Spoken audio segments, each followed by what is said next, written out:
Holy moly, guacamole. Ladies and gentlemen, the Excellency Turki Alalshikh has done it again in delivering an epic, massive fight for the boxing community and the boxing world. Ladies and gentlemen, two sons of a legend. Conor Benn, the son of Nigel Benn, the Dog Destroyer, has signed his deal to fight Chris Eubank Jr., the son of Chris Eubank Sr. Ladies and gentlemen, I know we've been waiting for this fight for quite some time. I know there was a hiccup in the first leading up to the first fight, in which Conor Benn tested positive for banned substances. But you know what? We've been talking so much about that for a couple of years. I mean, Conor Benn's career has been on a halt.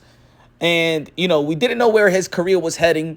Whether he wanted to fight in 147, whether he wanted to fight in 154. He still needed to get his license back. But he does. He did.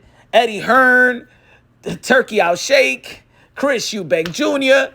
Man, I can't wait to see this fight, ladies and gentlemen. I know that Chris Eubank Sr. in the lead up to the first fight had a huge problem with that fight, and it was due to the catch weight. But I don't think that anybody could be mad now. I think is a great level of playing field right now.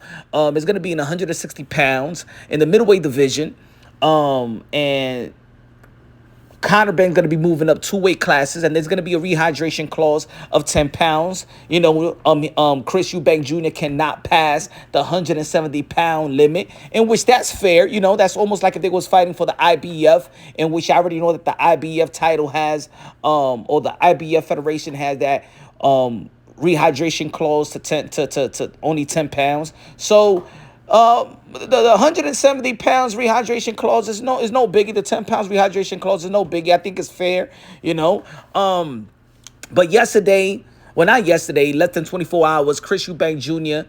Was going at it with Conor Benn on X, formerly known as Twitter, and he tweeted, "Just so you all know, these two rats, Conor Benn and Eddie Hearn, are now trying to enforce a rehydration restrictions on me to make the fight. They talk a big game, but when it actually comes down to it, they just a bunch of two cats." Well, we all know, since it's a done deal, that Chris Eubank Jr. has signed the deal for the 10-pound rehydration clause. And like I said, that's no biggie. That's no biggie. I hope this fight is going to be out there in the UK. I think that the UK people deserve this fight. I mean, to be honest, this is the only reason why this fight has come through fruition, is because they're two sons of a legend. You already know that the fathers fought years ago, in which it was two epic fights. In the second fight, people did think that, probably Nigel Benn won that fight. But it is what it is. I think there's gonna be a good fight that's gonna be representing the name. The name is the reason why this fight is selling. The only thing I'm very skeptical about is, all right, Conor Benn got this fight with Chris Eubank Jr., but what's gonna be next after this? Win, lose, or draw? What's gonna be next? Let's say if Conor Benn loses to Chris Eubank Jr. I mean, who wins in this? You know what I'm saying? What if Chris Eubank Jr. beats a guy that's coming two division up, like, what does he gain by it? You know what I'm saying? What does he gain by it? Is it going to propel him to fight another guy in the 160 or move up to the 168-pound division? Does that help him moving forward? What about Conor Benn? Conor Benn, he was going to go to the 154, then fight him at 158. The first contractual agreement that they had for the first fight, that didn't come to fruition. And he was going to go back to the 147-pound division and face the likes of Mario Barrios. So what he's going to do, he's going to go right back down to 147 after going to 160.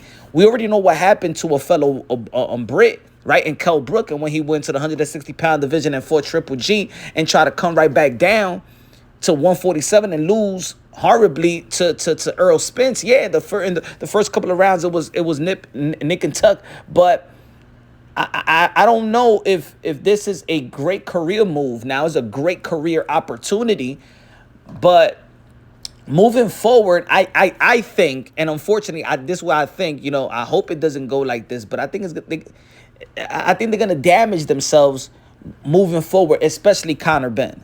Now, if he wins, right? Is he going to stay in the 160-pound division and fight the likes of maybe Lara or something like that? Or move to the 154-pound division, one of the most, difficult division in the sport of boxing? I don't know. You know what I'm saying? Chris Eubank Jr. has good momentum going to the fight.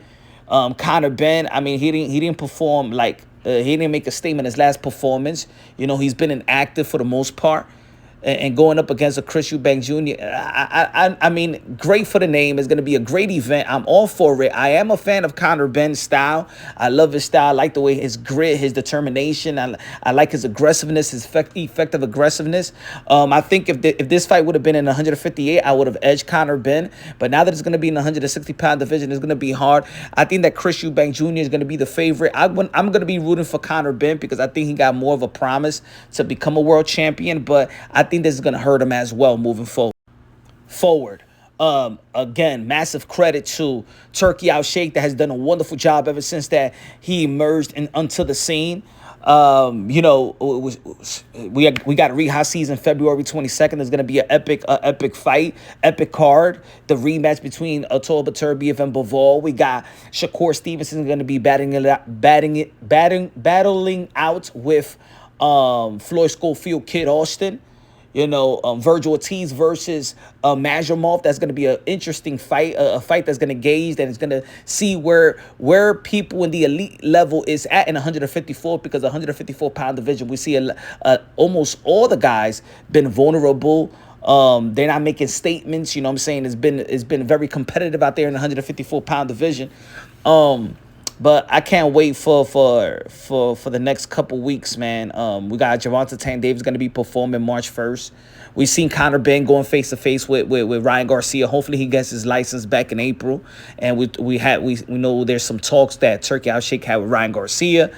Maybe a potential fight with Ryan Garcia and Teofimo Lopez, or maybe Ryan Garcia and Devin Haney, the rematch. I think that 2025 is going to be an epic year in the sport of boxing. And let me know what y'all think, man. Let me know what y'all think in the comment section. Who you got? Conor Benn or Chris Eubank Jr.?